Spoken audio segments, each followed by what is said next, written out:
Хош иіс. Жақын адамыңызбен барынша сыпайы болыңыз. Ол кісі дәл өзіңіздей өмірді бірінші рет сүріп жатыр. Кейде терең тыныс алып, шығар деміммен ішімдегі барлық нәрседен арылғым келеді. Сөйтіп келесі алатын деммен жақсы көретін жандардың хош иісін жүрегіме жеткізуді қалаймын. Жақсы адамдардың иісі де көңілге дем беріп, жүрекке жайлылық сыйлайды. Кішкене сәби де анасының иісі мұрнына барғанда тыныштық тауып, өзін қауіпсіз сезінеді емес пе?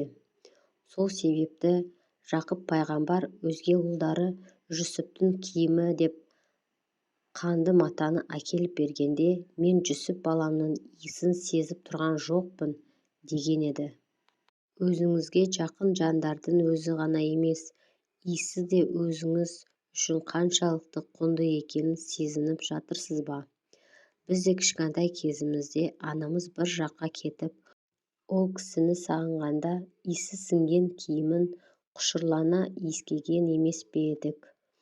Мүмкін анамыз да бізді оқуға шығарып салып, сарғая сағынғанда үйдегі киімдерімізді көзіне жас алып иіскеген болар. Жақсы адамдар.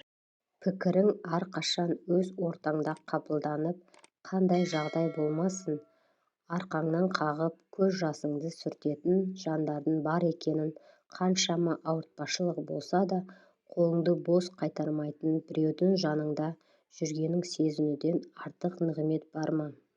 Әрқашан сен мен үшін қымбатсың деп сөзбен ғана емес, ісімен көрсете алатын, сенің қуанышыңды өзінікінен алдын қоятын жанмен бірге болудан артық керемет нәрсе жоқ.